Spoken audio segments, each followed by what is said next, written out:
हम स्टार्ट करेंगे chapter number 5। Chapter number 5 क्या है? Core banking system. यहाँ पे अपन ने ई कॉमर्स पढ़ लिया। अब ई कॉमर्स में अगर आपको पेमेंट करना हो तो बैंकिंग के थ्रू पेमेंट आप कर सकते हो। तो बेसिकली जो काम आप बैंक में जाकर करते हो, जो भी काम आप बैंक में करते हो, बैंक में आप जनरली क्या क्या काम करते हो बच्चों? बैंक में क्या क्या काम होता है? कैश जमा कराना, उधार लेना, मनी ट्रांसफर, कोई चेकबुक इश्यू कराना, अकाउंट्स का बैलेंस चेक करना, ये सारा काम आप जो भी बैंकिंग करते हो। जो काम आप फिजिकल बैंक में जाकर करते हो वही सारा काम बैंकिंग में एक सॉफ्टवेयर के थ्रू भी हो सकता है। मतलब बैंक के जो एम्प्लॉइज वहां फिजिकली जाकर फिजिकली जो काम कर रहे हैं बैंक में, ये सारे सॉफ्टवेयर भी काम में लिए जा सकते हैं। या ये सारा बैंकिंग का काम आप ऑनलाइन कर सकते हो, कोई सॉफ्टवेयर के थ्रू है कर सकते हो। उसको क्या कहा जाता है? कोर बैंकिंग सिस्टम कहा जाता है। Core banking system, core CORE, core C stands for centralized, online, real time environment। Core का फुल फॉर्म होता है centralised, online, real time environment. अब होता क्या है इसके अंदर, कोर बैंकिंग के अंदर मतलब जो काम अपन फिजिकल बैंक में जाके करें वो सारा काम अपन कोर बैंकिंग के थ्रू कर सकते हैं। जब कोर नहीं था, जब दुनिया में ये कोर कंसेप्ट नहीं आया था, तब बैंकिंग में काम कैसे होता था, तब बैंक्स में काम कैसे होता था, पहले वो बताऊंगी, फिर बताऊंगी कोर आने के बाद काम कैसे होता है। सपोज SBI बैंक है आपका, SBI बैंक है, उसकी एक ब्रांच है जयपुर में, एक ब्रांच है दिल्ली में, एक ब्रांच है मुंबई में। अब मैंने SBI की जयपुर वाली ब्रांच में 10,000 रुपए जमा करवा दिए। दिल्ली वाली ब्रांच को मैंने कहा कि मुझे 5,000 मेरे अकाउंट से निकालना है। तो दिल्ली वाली ब्रांच को ये पता ही नहीं कि आपके अकाउंट में कितना बैलेंस पड़ा है। क्यों? क्योंकि पहले क्या होती थी, बैंक्स ब्रांच सेंट्रिक होती थी। पहले बैंक्स में जो डेटा सेव होता था वो ब्रांच सेंट्रिक वे में सेव होता था।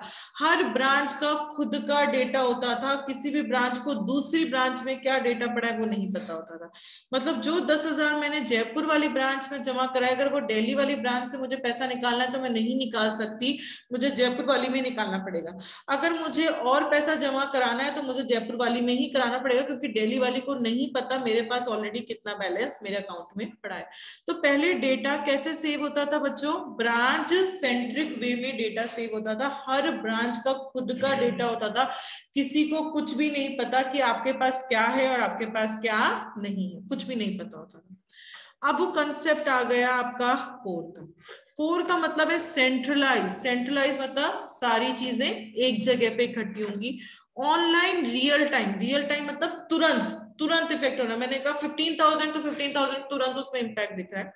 कोर में क्या होता है, सपोज SBI बैंक है, तो SBI बैंक का जो डेटा होगा वो कहाँ स्टोर होगा? SBI बैंक का जो सर्वर है उस पर डेटा स्टोर होगा। चाहे SBI की जयपुर वाली ब्रांच हो, चाहे SBI की दिल्ली वाली ब्रांच हो, चाहे SBI की कोई मुंबई वाली ब्रांच हो, चाहे SBI में कोई आप ATM के थ्रू ट्रांजेक्शन करते हो, चाहे SBI में कोई आप मोबाइल फोन के थ्रू SBI बैंक में कोई ट्रांजेक्शन करते हो। अब जयपुर वाली ब्रांच में मैंने 10,000 जमा करवाए तो सर्वर पे हो गया कि मेरे पास कितने पैसे हैं? 10,000। दिल्ली वाली ब्रांच में मैंने और 5,000 जमा करा दिया तो मेरे अकाउंट में और 5 जुड़ के मेरे अकाउंट में कितने हो गए? 15,000 रुपीज हो गए। मुंबई वाली ब्रांच से मैंने 3,000 निकाल लिए, विड्रॉ कर लिए। मुंबई वाली ब्रांच से मैंने 3,000 विड्रॉ कर लिए। तो अब सबको पता है कि मेरे अकाउंट में कितना बैलेंस है? 15,000। उसमें से 3 माइनस हो जाएगा तो मेरे को सबको सबको कितना बैलेंस दिखेगा? 12,000। मोबाइल कह रहा है कि मुझे शो करो, मोबाइल के थ्रू मैंने कहा कि मुझे मेरा अकाउंट का बैलेंस शो करो, तो अब उसको बैलेंस कितने का दिखेगा? 12,000 का। एटीएम्स के थ्रू मैंने ATM के थ्रू मेरे अकाउंट में 5,000 और जमा करवा दिए, प्लस करवा रही हूँ 5,000। तो अब इस 12 में 5 जुड़ जाएगा तो मेरे अकाउंट का बैलेंस कितना हो जाएगा? 17 हो जाएगा। ये कंसेप्ट होता है कोर का, मतलब सेंट्रलाइज, मतलब सारा काम एक जगह पे स्टोर होता है। आपका जो भी ट्रांजैक्शन आप करते हो वो सारा डेटा आपका एक जगह स्टोर होता है। चाहे आप किसी भी ब्रांच से ट्रांजैक्शन करो, चाहे आप किसी भी एटीएम से ट्रांजैक्शन करो, चाहे मोबाइल बैंकिंग करो, चाहे नेट बैंकिंग करो, आप बैंकिंग एसबीआई में मैं जो भी मेरे अकाउंट से काम कर रही हूँ वो सारी डिटेल्स एक जगह पे जाकर स्टोर होंगी। अगर मेरे को अब मुंबई वाली ब्रांच में जाकर मुझे मेरा बैलेंस को चेक करना है कि मेरे पास कितना बैलेंस है, तो वो दिखा देगा आपके पास कितना बैलेंस है, 17,000 का आपके पास बैलेंस पड़ा है। इस कंसेप्ट को बोला जाता है कोर बैंकिंग। सेंट्रलाइज, सारा काम कहाँ स्टोर हो रहा है, सेंट्रल सर्वर के पास सारा डेटा स्टोर हो रहा है। जबकि पहले जब कोर कंसेप्ट नहीं आया था तो सारा डेटा कहाँ स्टोर होता था, अपना सारा डेटा ब्रांच सेंट्रिक होता था। हर ब्रांच के पास खुद का डेटा होता था, किसी भी ब्रांच को दूसरी ब्रांच में क्या पड़ा है क्या नहीं पड़ा वो उनको पता नहीं होता था। तो अगर मुझे कोई ट्रांजेक्शन करना है तो मुझे उसी ब्रांच पे जाकर ट्रांजेक्शन करना पड़ता था। जबकि अब ये फैसिलिटी हो गई कि अपन उस बैंक की किसी भी ब्रांच, दुनिया के किसी भी कोने में उसकी कोई भी ब्रांच से वो ट्रांजेक्शन अपन परफॉर्म कर सकते हैं। अगर झुंझुनू में मैंने मेरा अकाउंट खुलवाया झुंझुनू के एसबीआई में, तो मैं मुंबई की एसबीआई बैंक की कोई भी ब्रांच से मेरा ट्रांजैक्शन कर सकती हूँ, मुझे झुंझुनू आकर एसबीआई बैंक में जाने की जरूरत नहीं है। ये होता है कोर बैंकिंग का कंसेप्ट। यहाँ पे चाहे आप ब्रांच किसी भी ब्रांच से काम करो, चाहे आप एटीएम से काम कर रहे हो, चाहे आप मोबाइल से कर रहे हो, चाहे आप अपने नेट बैंकिंग कुछ भी कर रहे हो, किसी भी मीडियम के थ्रू अपन बैंकिंग का काम करते हैं तो वो सारा का सारा ट्रांजेक्शन कहाँ स्टोर होता है, आपका सर्वर पे जाकर स्टोर होता है। ये कंसेप्ट होता है कोर बैंकिंग का। और कोर बैंकिंग से पहले क्या कंसेप्ट आया था, अपना ब्रांच बैंकिंग। यहाँ पे सारा डेटा ब्रांच के पास होता था। आप लोग चाहो तो ये डायग्राम बना सकते हो ताकि आप लोगों को समझ में आ जाएगा कि कोर का मतलब क्या था और पहले क्या था। जब कोर नहीं था तब डायग्राम बना लो अपनी लैंग्वेज में, और जब कोर आया तब क्या हुआ ये डायग्राम बना लो। और यहाँ पे सेंट्रलाइज्ड ऑनलाइन रियल टाइम मतलब तुरंत। अगर एटीएम से मैंने 5,000 निकाले तो तुरंत मेरे अकाउंट में इफेक्ट हो जाएगा कि उस बंदे ने 5,000 निकाला। ये नहीं कि वो इफेक्ट आपको 2 दिन बाद नहीं दिखेगा, तुरंत वो बैलेंस माइनस होकर बाकी कहीं से भी शो हो रहा है तो वो तुरंत आपको वो शो हो जाएगा।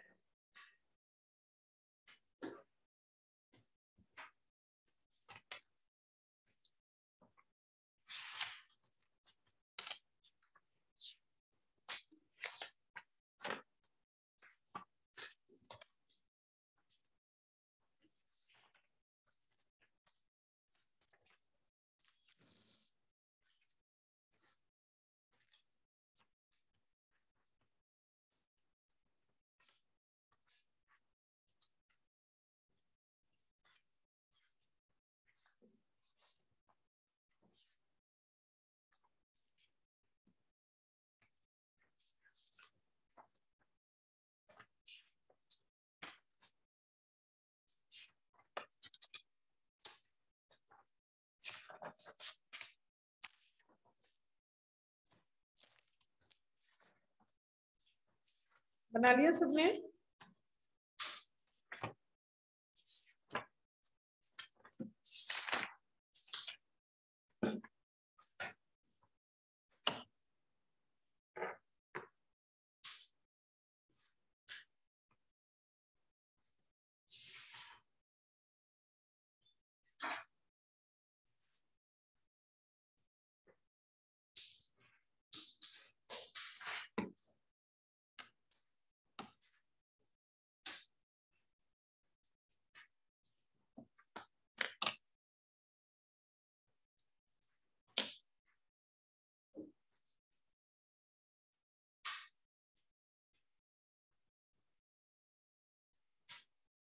बना लिया?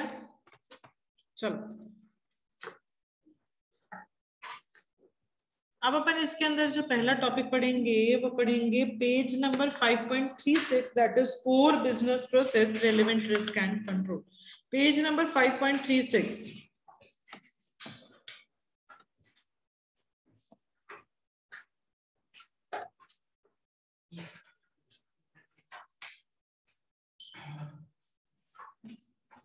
Page number 5.36, that is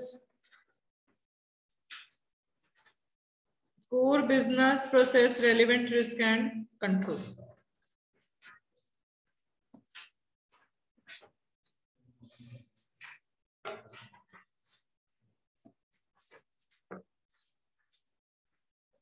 क्या पढ़ेंगे इसके अंदर? बैंकिंग में जो प्रोसेस होते हैं, बैंक में जाकर हम जो भी प्रोसेस का काम करते हैं वो सारा काम अब हम या तो ऑनलाइन करेंगे या फिर बैंक में जाकर करेंगे, तो उनके क्या स्टेप्स होते हैं, क्या स्टेप्स नहीं होते और उनके क्या रिस्क होते हैं और क्या कंट्रोल उस पर अपन लगा सकते हैं। सबसे पहला अपन जो प्रोसेस पढ़ेंगे दैट इज कासा। कासा मतलब करंट एंड सेविंग अकाउंट। अगर बैंक में हमें करंट अकाउंट खुलवाना है तो हमें क्या क्या स्टेप्स फॉलो करने पड़ेंगे? ये स्टेप्स हैं बच्चों, सीक्वेंस में याद करने हैं। प्रोसेस का मतलब होता है स्टेप्स, स्टेप्स का मतलब होता है सीक्वेंस में याद करना, ठीक है। तो करंट अकाउंट, सेविंग अकाउंट क्या होता है? करंट अकाउंट क्या होता है? सेविंग अकाउंट पहले तो ये बताओ। करंट और सेविंग अकाउंट क्या होता है? करंट अकाउंट मतलब बिजनेस अकाउंट होता है जिसमें अनलिमिटेड ट्रांजैक्शंस होते हैं और कोई लिमिट नहीं होती, उस पे इंटरेस्ट नहीं मिलता। सेविंग अकाउंट सेविंग को कन्वर्ट करते हैं, उसमें इंटरेस्ट नहीं मिलता है, उसमें अपन फिक्स अमाउंट, उसमें डे टू डे ट्रांजैक्शंस होते हैं, basically day to day transactions नहीं होते, बहुत मिनिमल अमाउंट ऑफ अपन को इंटरेस्ट उस पे मिलता है सेविंग अकाउंट पे। करंट अकाउंट, सेविंग अकाउंट, अगर आपको बैंक में जाकर करंट अकाउंट या सेविंग अकाउंट खोलना है तो उसके क्या क्या स्टेप्स जो है हमें फॉलो करने पड़ेंगे। सबसे पहले या तो कस्टमर रिलेशनशिप मैनेजर के पास जाएगा। रिलेशनशिप मैनेजर को आरएम भी बोला जा सकता है। रिलेशनशिप मैनेजर कौन है? जो बंदा जिसको हम कहेंगे बैंक में जाते कि यार मुझे करंट अकाउंट खोलना है, तो कस्टमर या तो उसको बोलेगा कि मुझे करंट अकाउंट, सेविंग अकाउंट खोलना है, या वो ये सारी चीजें इंटरनेट बैंकिंग के थ्रू भी वो अप्लाई कर सकता है। उस रिलेशनशिप मैनेजर वो उसको बता देगा कि अगर आपको करंट अकाउंट खोलना है तो ये चार्जेस, ये रेट्स आपको देनी पड़ेंगे, अगर आपको वो खोलना है तो ये सारी चीजें आपको देनी पड़ेंगी, इतना चार्जेस लगेगा, इतनी आपकी रेट लगेगी अगर करंट अकाउंट आपको खोलना है। उसने बता दिया डिटेल्स। कस्टमर अग्री कर गया कि ठीक है मैं ये फैसिलिटी के लिए इतना चार्जेस, इतना रेट देने के लिए तैयार हूं, तो रिलेशनशिप मैनेजर अब कस्टमर से क्या मांगेगा? उसका केवाईसी मांगेगा। केवाईसी का मतलब होता है नो योर कस्टमर। कस्टमर को जानने के लिए उससे केवाईसी मांगेगा। केवाईसी मतलब उससे मांगेगा आपका पासपोर्ट दो, आपका ड्राइविंग लाइसेंस दो, आपका आइडेंटिटी प्रूफ दो, आपका एड्रेस दो, ये सारी चीजें आप हमें सबमिट करो तब हम आपका करंट अकाउंट, सेविंग अकाउंट खोलेंगे। फिर डॉक्यूमेंट उसको मिल गया रिलेशनशिप मैनेजर को, तो वो डॉक्यूमेंट रिलेशनशिप मैनेजर किसको देगा? क्रेडिट टीम या रिस्क टीम को वो डॉक्यूमेंट दिया जाता है। अब ये क्रेडिट टीम, बैंक में जो क्रेडिट टीम होगी वो क्रेडिट टीम का काम क्या होता है कि ये क्रेडिट टीम देखेगी कि आपकी क्रेडिटेबिलिटी कितनी है, आपको करंट अकाउंट हम खोलने दे सकते हैं, नहीं दे सकते, या आपके ऑलरेडी कितने करंट अकाउंट चल रहे हैं, जो भी आपने डिटेल्स दी है वो सारी सही है क्या, किसी फेक यूजर की तो नहीं है, किसी चोर की तो नहीं है ये डिटेल्स, ये सारी चीजें वो वेरीफाई करेगी। कौन वेरीफाई करेगी? क्रेडिट टीम इन सारी चीजों को वेरीफाई कर आपको किस फैसिलिटी पे कितना लिमिट देना है। मतलब अगर मुझे सपोज ये लिमिट करना है कि आप एक दिन के अंदर 10 ही ट्रांजेक्शन कर सकते हैं, तो ये सारी चीजें लिमिट यहाँ पे डिसाइड हो जाती है। क्रेडिट टीम ने क्या किया? वेरीफाई किया, जो भी डॉक्यूमेंट्स आपको मिले उसकी फाइनेंशियल वर्दीनेस क्रेडिट टीम ने देखी कि बोरोवर जो मेरे से करंट अकाउंट, सेविंग अकाउंट खुलवाने वाला है उसकी कितनी फाइनेंशियल वर्दीनेस है, वो महीने का कितना कमा लेता है, साल का कितना कमा लेता है, ये सारी चीजें वेरीफाई होगी। वेरीफाई होने के बाद करंट अकाउंट खुल गया। खुलने के बाद आप उस पर डेली का काम अपना कर सकते हो।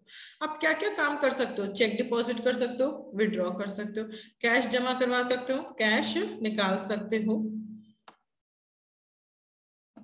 आरटीजीएस कर सकते हो, एनईएफटी कर सकते हो, ईसीएस कर सकते हो। ये क्या होता है बच्चों? आरटीजीएस, एनईएफटी, आरटीजीएस, एनईएफटी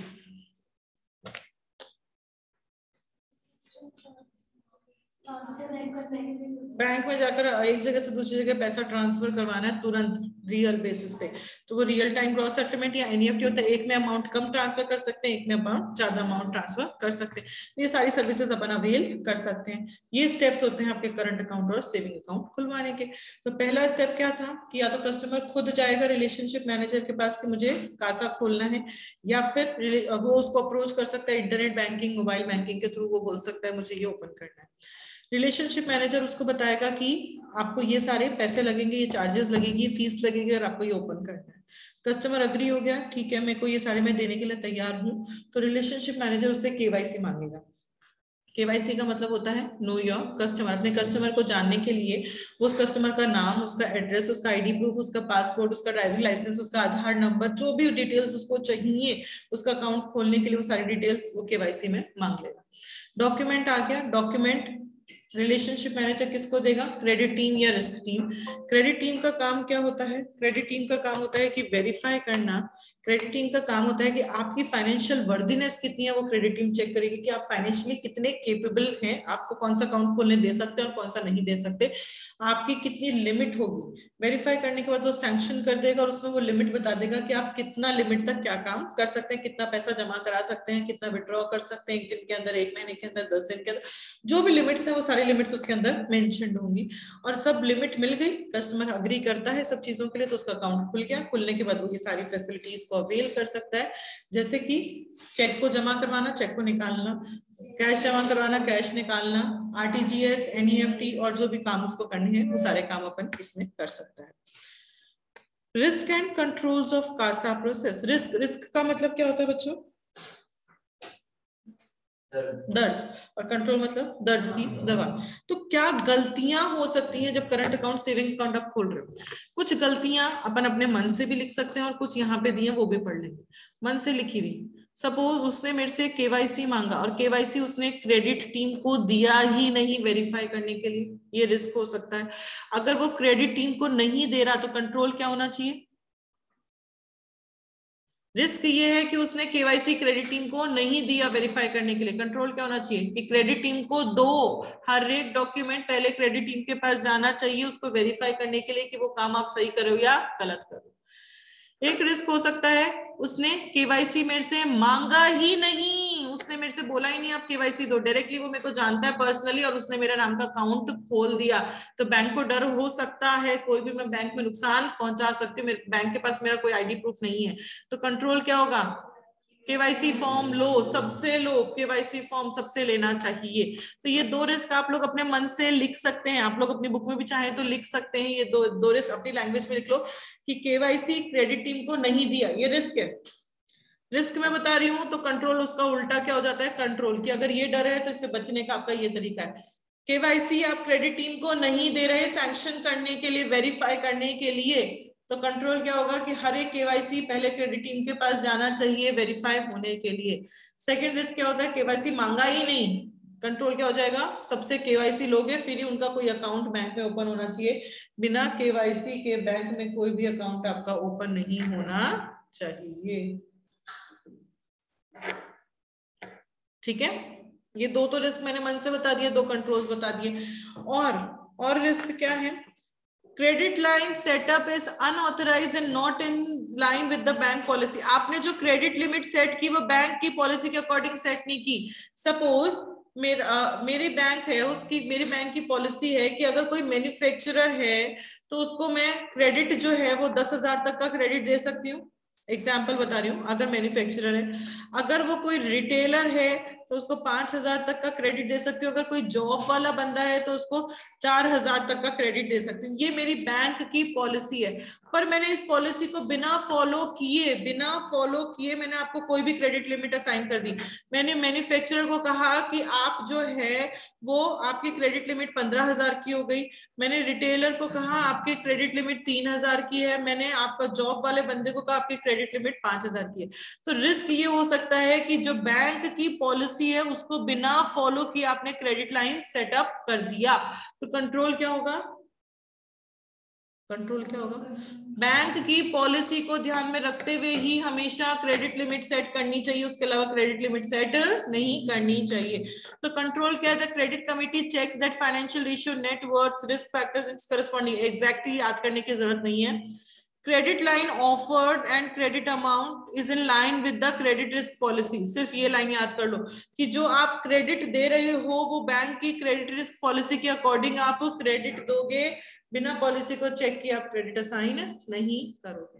तो पहला रिस्क समझ में आ गया कि आपने क्रेडिट लाइन सेटअप कर दी बिना पॉलिसी को चेक किए। तो कंट्रोल क्या होगा? पॉलिसी को चेक कर ही क्रेडिट लाइन आपको सेटअप करनी है। Second risk, credit line risk वही है, credit line setup in CBS is unauthorised. किसी अनऑथराइज्ड बंदे ने अगर क्रेडिट लिमिट सेट कर दी and not in line with the bank policy, तो यहाँ पे अनऑथराइज्ड बंदा मतलब क्रेडिट टीम का काम है उसको सैंक्शन करना कि आपका अकाउंट खुलेगा या नहीं खुलेगा। अगर क्रेडिट टीम की जगह रिलेशनशिप मैनेजर खुद ही आपका अकाउंट खोल रहा है, मतलब अगर अनऑथराइज बंदा क्रेडिट लाइन सेटअप कर रहा है, तो कंट्रोल क्या होना चाहिए बच्चों?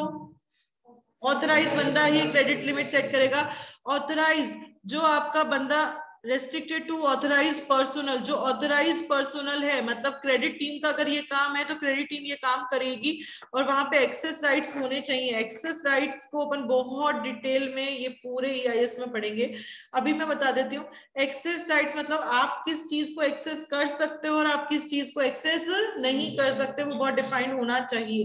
जैसे रिलेशनशिप मैनेजर जो होगा बैंक में, वो सिर्फ KYC लेने देने का काम करेगा, उसका कोई काम नहीं है। जो क्रेडिट टीम होगी बैंक के अंदर, वो वेरीफाई करेगी कि आपका डॉक्यूमेंट सही है या गलत है।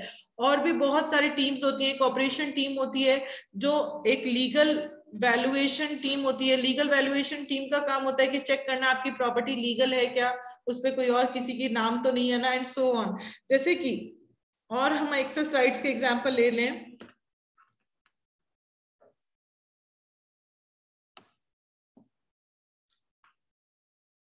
हाँ जी, एक्सेस राइट का मैं एग्जांपल बता रही हूँ समझाने के लिए आपको।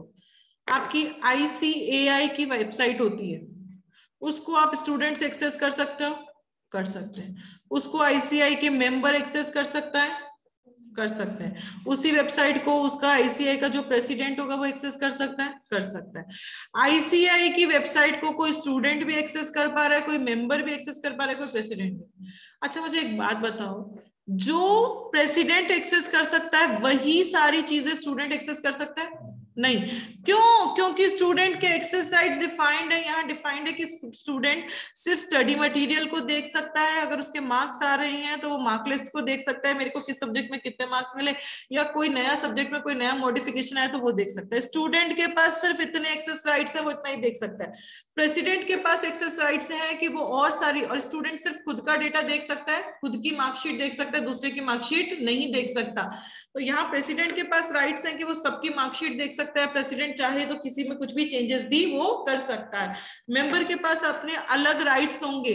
तो जो एक्सेस राइट्स कि आप किस चीज को एक्सेस कर सकते हो और किस चीज को एक्सेस नहीं कर सकते, उन चीजों को क्या कहा जाता है? आपका एक्सेस राइट्स कहा जाता है। तो यहाँ पे एक्सेस राइट्स भी डिफाइन होने चाहिए, और सिर्फ ऑथराइज बंदा जो है वही क्रेडिट लाइन सेटअप करेगा। मतलब कभी भी ऐसा नहीं होना चाहिए कि रिलेशनशिप मैनेजर ने आपको सैंक्शन कर दिया कि आप करंट अकाउंट सेविंग अकाउंट खोल रहे हो। कौन?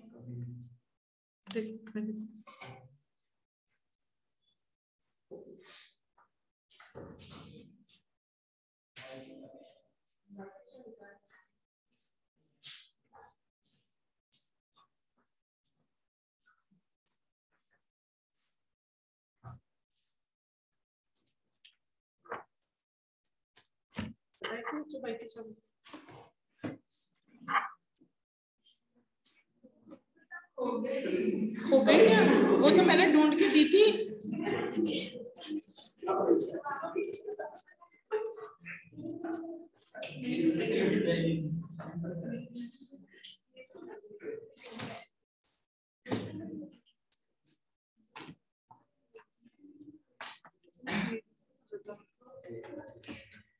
बट्टी नहीं दिख रही।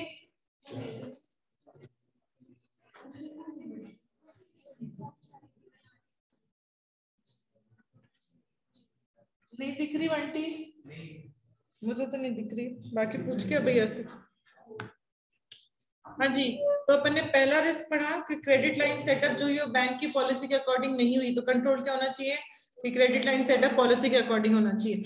दूसरा रिस्क क्या पढ़ा आपने कि क्रेडिट लाइन अनऑथराइज बंदे ने सेटअप कर दिया, कंट्रोल क्या होना चाहिए? सिर्फ ऑथराइज बंदा ही उसको सेटअप करेगा और एक्सेस राइट्स को डिफाइन करेगा, किसको कितनी परमिशन है, कौन कितना अमाउंट ऑफ डेटा को एक्सेस कर सकता है। थर्ड इसका रिस्क है inaccurate interest charge being calculated in CBS। आपने इंटरेस्ट जो भी चार्ज करो वो गलत चार्ज कर दिया। सेविंग अकाउंट में जो मुझे इंटरेस्ट मिलना चाहिए 5% का मिलना चाहिए, पर उसने चार्ज सिर्फ 2% का कर दिया। कंट्रोल क्या होना चाहिए? जो भी आप इंटरेस्ट चार्ज करो वो ऑटोमेटिकली होना चाहिए, मतलब मशीन कैलकुलेट करेगी, इंसान नहीं कैलकुलेट करेगा, और एज पर द रूल्स आपका जो बैंक है उसके जो रूल्स है उसके अकॉर्डिंग आपका इंटरेस्ट रेट चार्ज होना चाहिए। रिस्क क्या है? Unauthorised personal approving CASA transaction in CBS, किसी गलत बंदे ने अप्रूव कर दिया। कंट्रोल क्या होना चाहिए? जैसे कि रिलेशनशिप मैनेजर ने आपको कह दिया कि आप कासा अकाउंट खोल सकते हो, ये आपका रिस्क हो गया। कंट्रोल क्या होना चाहिए? सेग्रीगेशन ऑफ ड्यूटी होनी चाहिए। सेग्रीगेशन का मतलब काम बटा हुआ होना चाहिए। इनिशिएटर और ऑथराइजर के बीच में काम बटा होना चाहिए। इनिशिएटर मतलब रिलेशनशिप मैनेजर जो मेरे से लेगा करंट अकाउंट से स्कूटी के साथ।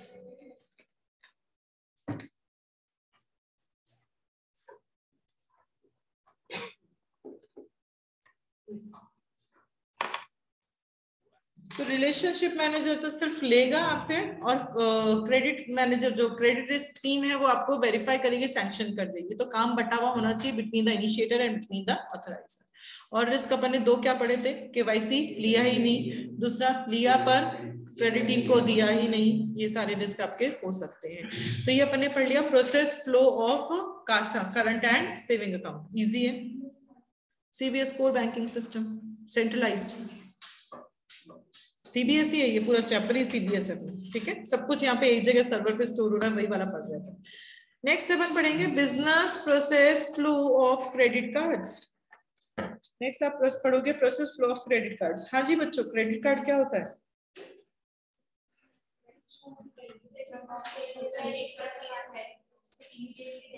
इमीडिएटली हाथ के हाथ अकाउंट से पैसा खर्च नहीं होता है, आप उधारी पे सामान खरीद सकते हो। क्रेडिट कार्ड होता है वो आप स्वैप कर सकते हो। तो सबसे पहले हम पढ़ेंगे process flow of issuance of credit card. Bank आपको क्रेडिट कार्ड कैसे इश्यू करेगी, उसके क्या स्टेप्स हैं। अगर मुझे बैंक से क्रेडिट कार्ड चाहिए तो उसके क्या स्टेप्स मुझे फॉलो करने पड़ेंगे। सबसे पहले कस्टमर अप्रोच करेगा किसको? रिलेशनशिप मैनेजर को, कि मुझे क्रेडिट कार्ड चाहिए, या ये सारी चीजें वो इंटरनेट बैंकिंग या नेट बैंकिंग के थ्रू अप्लाई कर सकता है। रिलेशनशिप मैनेजर बताएगा अगर आपको क्रेडिट कार्ड चाहिए तो आपको ये चार्जेस लगेंगे, ये रेट आपको लगेगी, ठीक है। सबसे पहले वही स्टेप है। मैं रिलेशनशिप मैनेजर के पास गई, बैंक मैनेजर के पास गई, मैंने कहा मुझे क्रेडिट कार्ड चाहिए, या इंटरनेट बैंकिंग के थ्रू मैंने कहा मुझे क्रेडिट कार्ड चाहिए। वो लोग मुझे बता देंगे आपको क्रेडिट कार्ड चाहिए तो ये चार्जेस और ये रेट्स आपको देनी पड़ेगी। जब कस्टमर अग्री हो जाता है कि ठीक है मेरे को ये सारे चार्जेस देने के लिए तैयार हूँ, तो रिलेशनशिप मैनेजर से क्या मांगेगा? केवाईसी। केवाईसी में उसका नो योर कस्टमर, उसका आईडी, उसका पासवर्ड, एड्रेस प्रूफ, जो भी उसको डिटेल्स चाहिए क्रेडिट कार्ड के लिए, जो भी डिटेल्स चाहिए वो सारी डिटेल्स वो मांगते। फिर वो डिटेल्स किसको दी जाती है बच्चों? क्रेडिट रिस्क टीम को। वो डिटेल्स किसको दी आपने? क्रेडिट टीम को, क्योंकि क्रेडिट टीम ही है जो आपको सैंक्शन करेगी कि आपको कितने लिमिट तक का क्रेडिट कार्ड दे सकते हैं। किसी को तो 50,000 तक के लिमिट का क्रेडिट कार्ड होता है, किसी को 5 लाख का होता है, किसी को 25 लाख का क्रेडिट कार्ड आपको मिल सकता है। अलग अलग आपकी क्रेडिट की जो भी आपकी कितनी वर्दीनेस है, आप कितना उधारी हमें चुका सकते हो, उसके अकॉर्डिंग हर बंदे को अलग अलग लिमिट का क्रेडिट कार्ड मिलता है। तो क्रेडिट टीम ही आपका सैंक्शन करेगी, वेरीफाई करेगी कि आपको कितने लिमिट तक का हम क्रेडिट कार्ड दे सकते हैं। क्रेडिट टीम आपका वेरीफाई करेगी जो भी आपने डॉक्यूमेंट दिया, आपकी फाइनेंशियल क्रेडिट वर्दीनेस को आपकी चेक करेगी क्रेडिट टीम, और उसके अकॉर्डिंग आपको लिमिट असाइन कर देगी कि आप इतने लिमिट तक का क्रेडिट कार्ड आपको इश्यू हो सकता है। और फिर उसके बाद क्रेडिट कार्ड फिजिकली आपके घर पे ट्रांसफर हो जाएगा। इजी है। इशुएंस ऑफ क्रेडिट कार्ड क्या होता है इसके अंदर? सबसे पहले रिलेशनशिप मैनेजर के पास हम जाएंगे या फिर हम इंटरनेट बैंकिंग के थ्रू अप्लाई करेंगे, वो हमें चार्जेस रेट्स बता देगा। नेक्स्ट स्टेप, हम अग्री करते हैं देने के लिए तो वो हमसे केवाईसी भरवाएगा। केवाईसी किसको देगा? Credit team. क्रेडिट टीम क्या करती है? वेरीफाई करेगी, सैंक्शन करेगी कि कितने लिमिट तक का उसको हमें वो क्रेडिट दे सकता है। उसने वेरीफाई किया, वेरीफाई करने के बाद मेरी फाइनेंशियल क्रेडिट वर्दीनेस वो चेक करेगी कि मैं कितना केपेबल हूं, मैं कितने लिमिट तक का उसका उधारी का सामान चुका सकती हूँ, उधारी चुका सकती हूँ। वो सब वो चेक करती है, क्रेडिट टीम की रिस्पॉन्सिबिलिटी होती है। उसके अकॉर्डिंग वो लिमिट डिसाइड करती है और क्रेडिट कार्ड इश्यू हो जाता है, क्रेडिट कार्ड फिजिकली मेरे घर पे पहुंच जाता है। ये हुआ इशुएंस ऑफ क्रेडिट कार्ड का process. Process flow of sale authorisation process of credit card facility. Credit card मेरे घर पे आ गया, उस क्रेडिट कार्ड से मैं शॉपिंग करने गई। वो शॉपिंग जब मैं कर रही हूँ, उस शॉपिंग के लिए मेरे को क्या स्टेप्स फॉलो करने पड़ेंगे? क्रेडिट कार्ड से अगर आपको कोई शॉपिंग करनी है तो उसके लिए आपको क्या स्टेप्स फॉलो करने पड़ेंगे? सबसे पहले क्या होता है, कस्टमर अपना क्रेडिट कार्ड स्वैप करता होगा, कभी आपने देखा है या यूज में लिया, एक मशीन होती है उसमें स्वैप करना पड़ता है। उस मशीन का नाम होता है पीओएस। पीओएस का मतलब होता है point of sale machine. Merchant की शॉप पे या एस्टेब्लिशमेंट, मतलब उसकी दुकान पे जाकर पीओएस में मुझे सबसे पहले क्रेडिट कार्ड स्वैप करना पड़ता है। अब स्वैप होने के बाद अंदर क्या क्या होता है वो अपन यहाँ पे पढ़ेंगे। जैसे ही स्वैप हुआ तो यहाँ पे POS will process the transaction only once the same is authenticated. यहाँ पे चेक किया जाएगा सबसे पहले कि आप ऑथेंटिकेट हो या नहीं हो, आप रिलायबल पर्सन हो या नहीं हो, ये क्रेडिट कार्ड आपका है या नहीं है। आपको अपना पिन नंबर डालना पड़ता है, तभी पता चलता है कि आप ही उस क्रेडिट कार्ड के ओनर हो या नहीं। POS ऑथेंटिकेशन की रिक्वेस्ट भेजेगा मर्चेंट के बैंक को।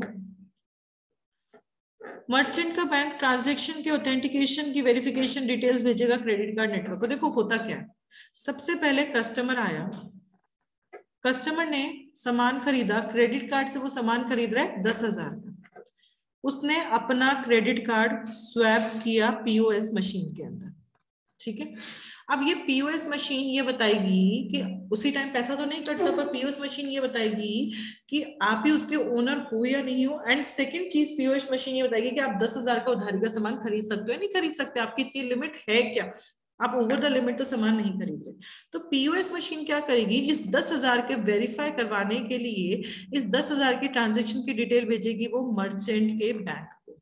मर्चेंट का बैंक सपोज SBI है, जो मैं जिस दुकान से सामान खरीद रही हूँ उस दुकान के जो ओनर है उसका ओनर का अकाउंट कहाँ है, SBI में।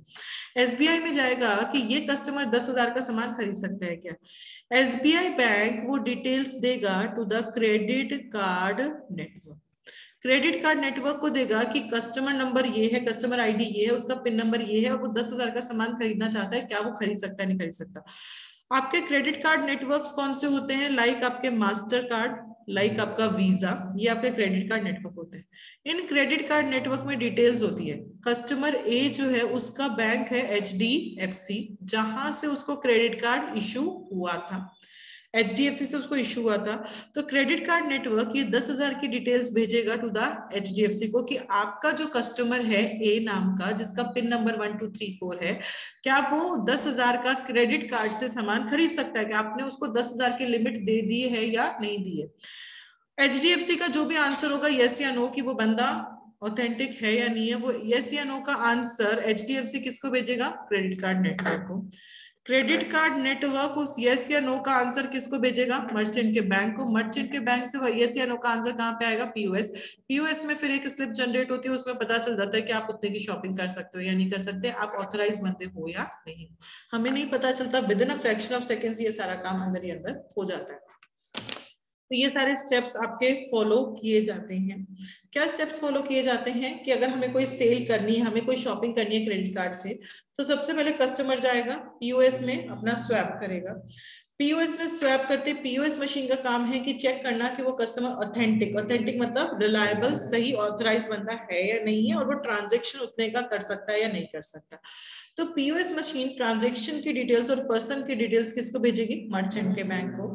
मर्चेंट का बैंक को डिटेल भेजेगा क्रेडिट कार्ड के नेटवर्क को, क्रेडिट कार्ड नेटवर्क को डिटेल भेजेगा इशूइंग बैंक को। Hello good morning. Issuing bank उसका ऑथेंटिकेशन का वेरिफिकेशन कि आप उतने का ट्रांजैक्शन कर सकते हैं या नहीं कर सकते। यस या नो का जो आंसर है, इशूइंग बैंक भेजेगा क्रेडिट कार्ड के नेटवर्क को, क्रेडिट कार्ड का नेटवर्क को भेजेगा टू द मर्चेंट का बैंक, और मर्चेंट का बैंक भेजेगा टू द POS, और POS से स्लिप जनरेट होकर जाएगी और आप शॉपिंग कर पाओगे। और जो शॉपिंग का अमाउंट होगा 10,000 का, वो अमाउंट आपके अकाउंट से कब डिडक्ट होता है, at the end of the billing cycle. जो भी क्रेडिट कार्ड की बिलिंग साइकिल है, 1 महीना, 3 महीना, 5 महीना, उस बिलिंग साइकिल के एंड में आपके अकाउंट से उतना पैसा डिडक्ट हो जाएगा। तो आप लोग चाहो तो ये डायग्राम आप लोग बना सकते हो। तो इसमें इस डायग्राम में ये पूरा डिस्क्रिप्शन आ गया जो भी अपन ने यहाँ पे लिखा हुआ है।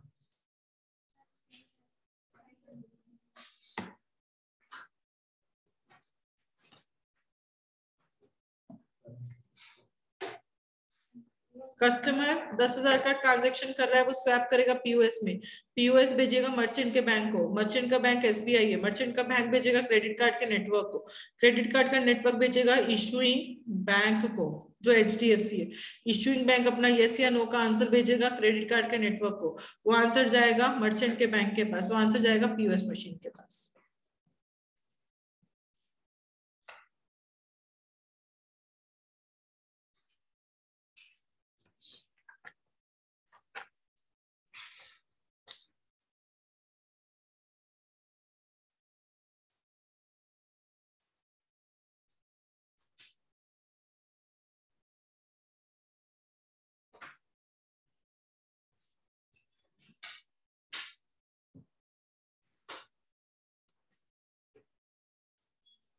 बन गया। क्रेडिट कार्ड नेटवर्क मतलब मास्टर कार्ड, वीजा, ये सारे क्रेडिट कार्ड नेटवर्क्स होते हैं। वो भेजेगा details to the issuing bank, जिसने आपको इशू किया होगा क्रेडिट कार्ड कस्टमर।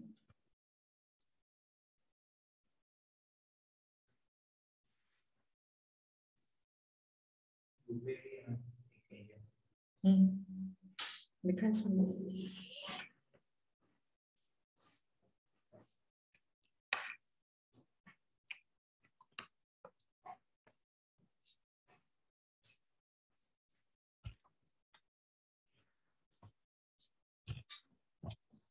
बन गया।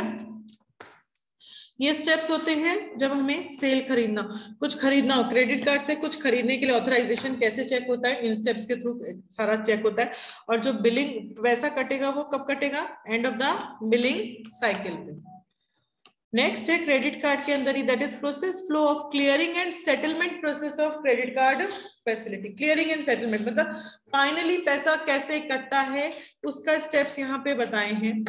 The transaction data from the merchant is transferred to merchant bank. Merchant कौन है, सपोज सप्लायर है, कोई ABC कंपनी है, उससे मैंने सामान खरीदा, उसके पास जो भी ट्रांजेक्शन्स होंगे, उसके पास कोई 5 कस्टमर्स हैं, उसके जो भी ट्रांजेक्शन्स होंगे 5 कस्टमर के, वो ट्रांजेक्शन अपने बैंक को दे देगा, SBI बैंक को वो दे देगा कि मुझे ये सारा पैसा चाहिए। तो transaction data is the transaction data from the merchant is transferred to the merchant bank के पास वो डेटा चला गया। merchant bank clears settlement amount to merchant after deducting merchant fee।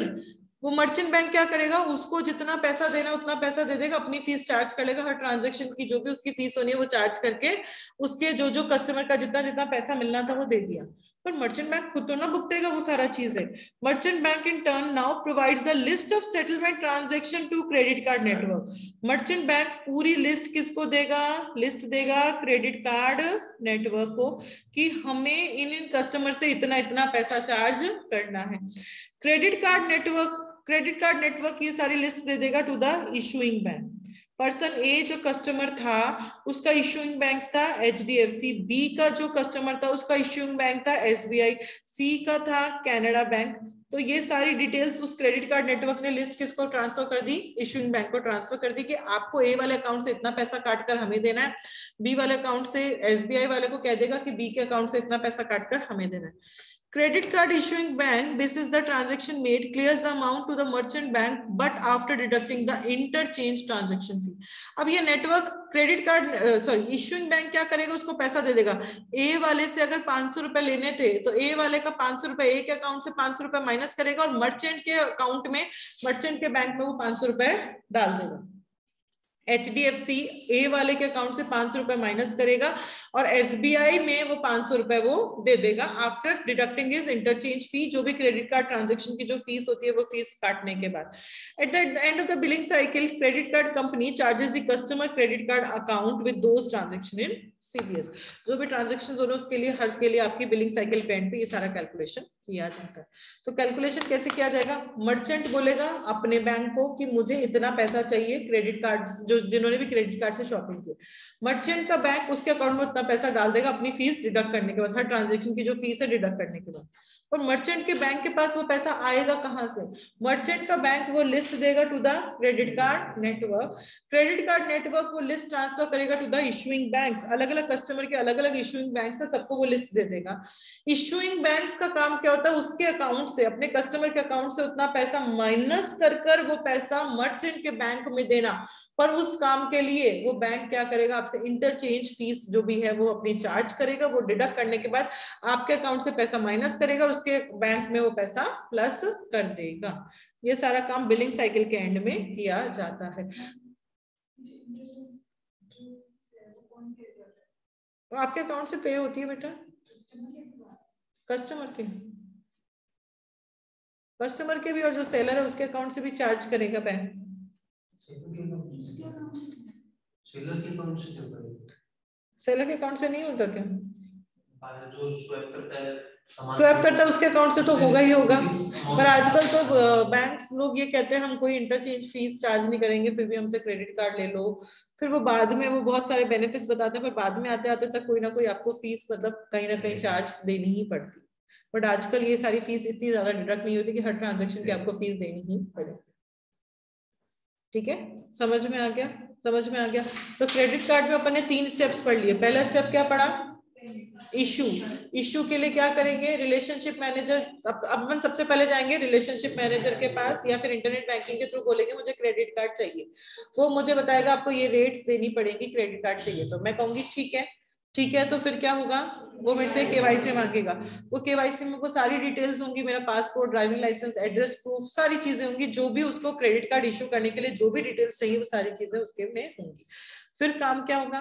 Credit team को वो दिया जाएगा। क्रेडिट टीम क्या करेगी? मेरी फाइनेंशियल वर्दीनेस चेक करेगी, क्रेडिट वर्दीनेस चेक करेगी कि कितने लिमिट तक का मुझे क्रेडिट कार्ड इशू होना चाहिए या नहीं होना चाहिए, मेरे डॉक्यूमेंट्स ऑथेंटिक हैं भी या नहीं है। वो सारा काम वेरीफाई कौन करेगी? Credit team. वेरीफाई करने के बाद वो क्या करेगी? सैंक्शन कर देगी और लिमिट असाइन कर देगी, आपको इतने लिमिट तक का क्रेडिट कार्ड मिल सकता है। यूजर एक्सेप्ट कर लिया कि ठीक है हर चीज के लिए, फिर उसके बाद क्रेडिट कार्ड उसके घर पे पहुंच जाएगा। नेक्स्ट क्या पढ़ा अपन ने? सेल ऑथराइजेशन प्रोसेस, कि अगर मुझे क्रेडिट कार्ड से शॉपिंग करनी है तो मैं क्या करूंगी? सबसे पहले क्रेडिट कार्ड को स्वैप करूंगी पीओएस में। अब पीओएस चेक करेगा कि मैं ऑथेंटिक बंदी हूं या नहीं हूं, ये क्रेडिट कार्ड मेरा ही है क्या, और मैं इतना उधारी का, मैंने कहा मुझे 5 लाख का सामान खरीदना है, तो पीओएस मशीन चेक करेगी कि आप 5 लाख तक का क्रेडिट कार्ड से खरीद भी सकते हो, कि आपको इतनी लिमिट सैंक्शन है भी या नहीं। वो कैसे चेक होगा? वो देगी मर्चेंट अपने बैंक को, उसका बैंक देगा क्रेडिट कार्ड नेटवर्क को, क्रेडिट कार्ड नेटवर्क देगा इश्यूइंग बैंक को, इश्यूइंग बैंक बताएगा हाँ या ना का आंसर, हाँ या ना का आंसर वो भेजेगा issuing bank to the credit card network. वो आंसर क्रेडिट कार्ड नेटवर्क से किसके पास जाएगा? मर्चेंट के बैंक के पास, मर्चेंट के बैंक से किसके पास जाएगा? पीओएस में, और वो स्लिप जनरेट होगी तो मुझे पता चल जाएगा कि आप उतना सामान खरीद सकते हो या नहीं खरीद सकते। और जो पैसा कटेगा वो कब कटेगा? End of the billing cycle. फिर अपन ने नेक्स्ट स्टेज पढ़ी, दैट इज क्लियरेंस और सेटलमेंट। क्लियरेंस सेटलमेंट कैसे होता है? मर्चेंट के पास जो भी ट्रांजैक्शंस हुए हैं क्रेडिट कार्ड से, उन ट्रांजैक्शन की डिटेल मर्चेंट किसको देगा? अपने बैंक को, खुद के बैंक को। उसका बैंक उसके अकाउंट में पैसा डाल देगा। अब उसका बैंक क्या करेगा? उस लिस्ट को किसको देगा? क्रेडिट कार्ड नेटवर्क को। क्रेडिट कार्ड नेटवर्क किसको देगा लिस्ट? इश्यूइंग बैंक को। इश्यूइंग बैंक उसके अकाउंट से पैसा माइनस कर कर मर्चेंट के बैंक में वो पैसा डाल देगा और अपनी इंटरचेंज फीस को चार्ज कर लेगा। पैसा कब कटता है? At the end of the billing cycle.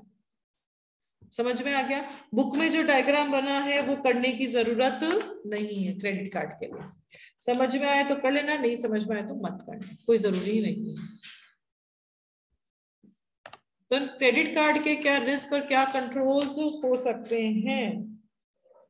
एक रिस्क हो सकता है, लिखो, credit card was not issued after approval. Risk हो सकता है credit card was not issued after approval. लिखो, credit card was not approved issued after approval.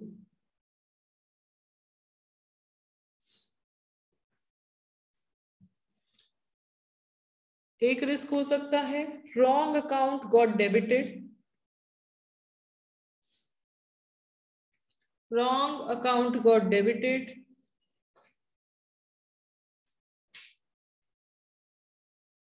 एक रिस्क हो सकता है केवाईसी नॉट चेक्ड।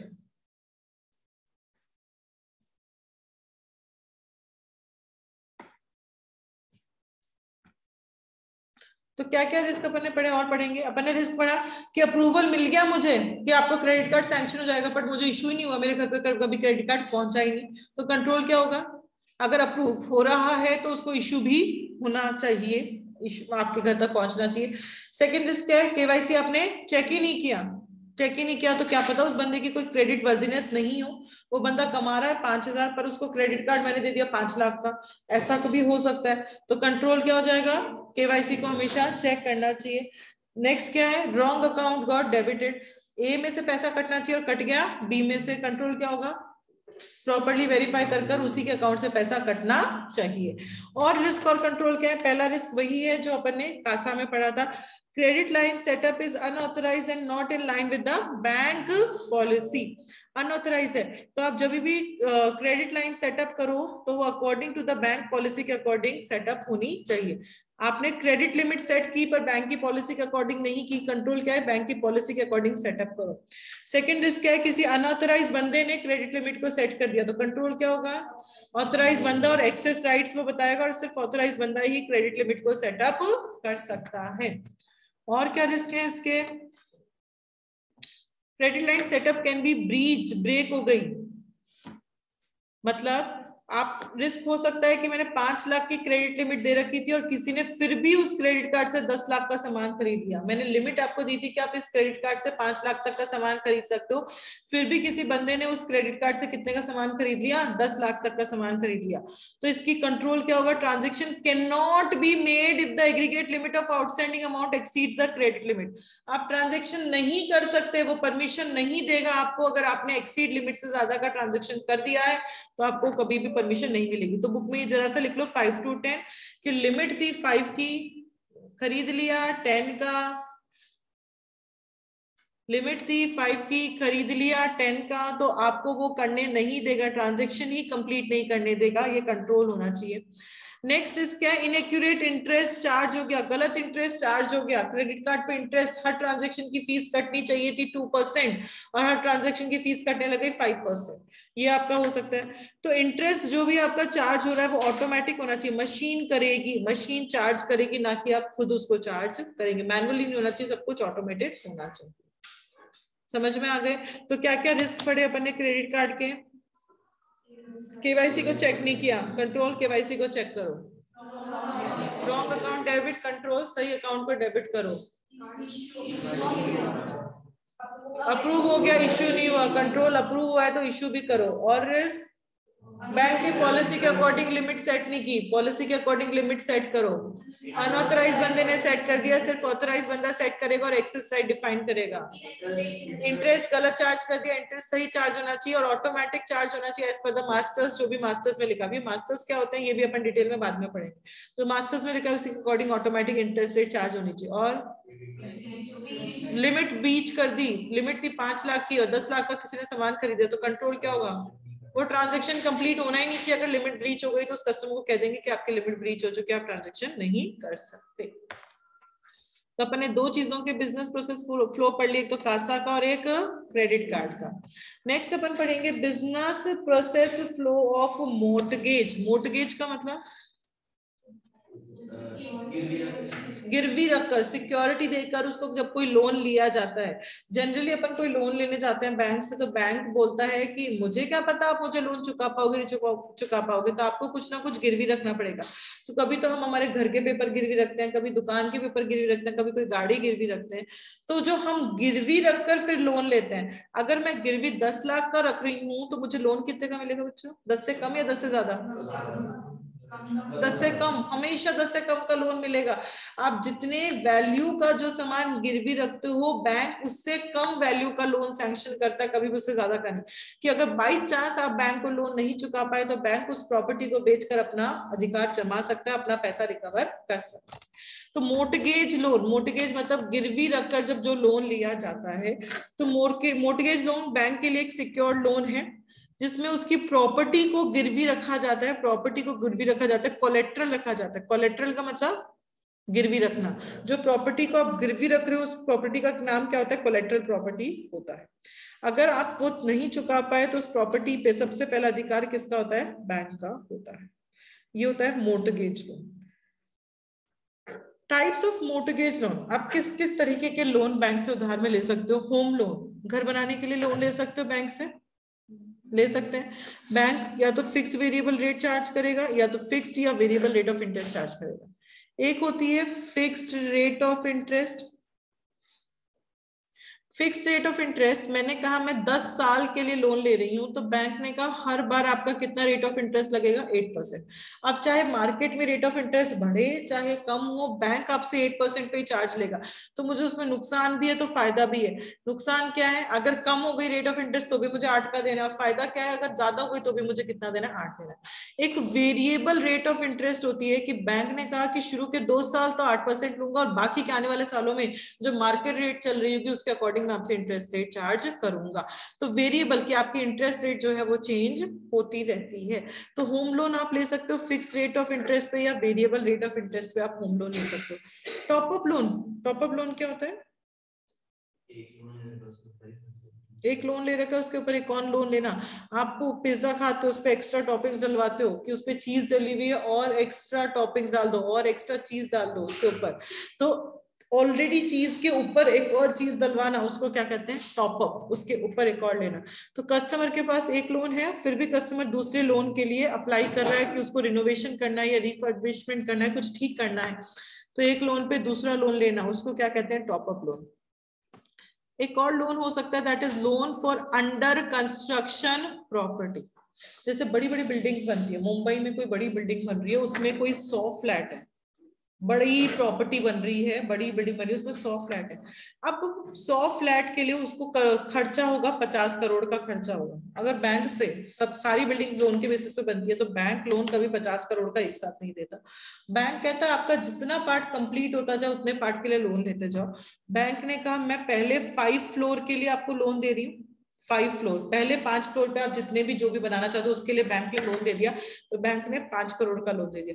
फिर बैंक ने और 5 फ्लोर के लिए लोन दे दिया और 5 करोड़ का लोन दे दिया। फिर और खत्म हुआ काम, फिर अपन और बैंक से 5 करोड़ का लोन ले लेंगे, that is loan for under construction property.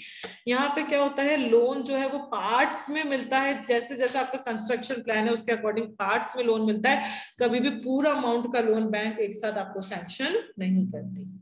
तो 3 तरह के लोन अपन मॉर्गेज में ले सकते हैं, और भी तरह के हो सकते हैं, हमारी बुक में ये 3 examples, home loan, top up loan and loan for under construction property.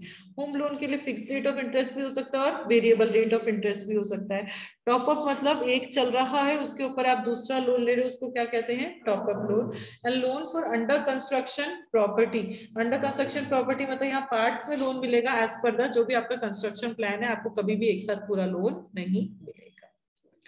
अब अपन इसका स्टेप्स पढ़ेंगे कि अगर मुझे बैंक से लोन लेना है मोर्टगेज पे, मतलब मैं कुछ गिरवी रखकर बैंक से लोन लेने जा रही हूँ, सपोज मुझे मेरे घर बनाने के लिए लोन लेना है या मुझे कोई ऑफिस बनाने के लिए लोन लेना है, तो वो लोन लेने के लिए मुझे क्या क्या स्टेप्स फॉलो करने पड़ेंगे, वो स्टेप्स यहाँ पढ़ने जा रहे हैं। लोन, लोन कौन देता है, लेंडर या जो भी फाइनेंशियल इंस्टीट्यूट्स हैं वो लोन आपको देती हैं। 2 तरह के लोन आपको ऑफर किए जा सकते हैं, या तो फिक्स रेट पे या वेरिएबल और फ्लोटिंग रेट पे लोन दिया जा सकता है। फिक्स रेट समझते हो कि हर बार आपको 8% का ही आपको देना पड़ेगा, और वेरिएबल मतलब जो मार्केट की इंटरेस्ट रेट चेंज हो रही है उसके अकॉर्डिंग आपको इंटरेस्ट आपका चार्ज होता है। तो लोन या तो फिक्स रेट पे ले सकते हो या वेरिएबल रेट पे ले सकते हो। सबसे पहले जिस बंदे को लोन चाहिए वो किसके पास जाएगा, रिलेशनशिप मैनेजर, या इसको लोन ऑफिसर भी बोला जाता है, रिलेशनशिप मैनेजर को। रिलेशनशिप मैनेजर कस्टमर को बताएगा अबाउट दी होम लोन कि मुझे घर के लिए लोन लेना है, मुझे घर बनाना है, तो वो समझाएगा कि आपको अगर लोन लेना है तो आपको ये सारे डॉक्यूमेंट्स देने पड़ेंगे, आपको ये सारी चीजें सबमिट करनी पड़ेंगी, तब आपका लोन का प्रोसीजर स्टार्ट होगा। तो वो समझाएगा एंड उसके फीचर्स बताएगा। कस्टमर को एक लोन एप्लीकेशन भरनी पड़ेगी और उसको केवाईसी डॉक्यूमेंट उसको देना पड़ेगा। केवाईसी में उसका ID proof, address, income, obligations, details to the loan officer, ये सारी चीजें उसको देनी पड़ेगी। तो पहला स्टेप वही है कि वो रिलेशनशिप मैनेजर के पास जाएगा, उसको बोलेगा मुझे लोन चाहिए। रिलेशनशिप मैनेजर उसको लोन की डिटेल बताएगा कि लोन लेना है तो आपको ये लोन मिल सकता है, आपको इतना पैसा देना पड़ेगा और आपको अपना केवाईसी देना पड़ेगा। उसमें आप सब कुछ दोगे, अपना आईटीआर भी भर के दोगे, आप आईटीआर की सबमिट करोगे कि आपकी कितनी इनकम है, उसके अकॉर्डिंग हम आपको कितना लोन दे सकते हैं। लोन ऑफिसर क्या करेगा, इस एप्लीकेशन को किसको दे देगा, क्रेडिट रिस्क टीम। उसका काम क्या है, आपकी फाइनेंशियल एप्लीकेशन को चेक करना, फाइनेंशियल इनकम रेशियो को चेक करना, आपकी फाइनेंशियल एलिजिबिलिटी को चेक करना। आपको कितना लोन मिल सकता है, आपके क्रेडिट पॉइंट्स क्या चल रहे हैं। क्रेडिट पॉइंट्स होते हैं बैंक के अंदर, कुछ कैलकुलेशंस होती हैं। अगर क्रेडिट पॉइंट्स ज्यादा है तो आपको ज्यादा अमाउंट का लोन मिल सकता है, क्रेडिट पॉइंट्स कम है तो कम अमाउंट का लोन मिलेगा। तो क्रेडिट टीम का सबसे पहले काम है कि आपकी फाइनेंशियल ऑब्लिगेशन या आपकी क्रेडिट वर्दीनेस चेक करना कि आप कितना लोन चुकाने के लायक हो। आपका आईटीआर देखेगा बैंक, आईटीआर देखकर बैंक देखेगा कि आपकी अगर मंथली सैलरी 50,000 की है तो आपको हम 2 लाख तक का ही लोन दे सकते हैं, सर हम लोन नहीं दे सकते। अगर मंथली सैलरी आपकी 2 लाख की है तो हम आपको 10 लाख का लोन दे सकते हैं, सर हम लोन नहीं दे सकते।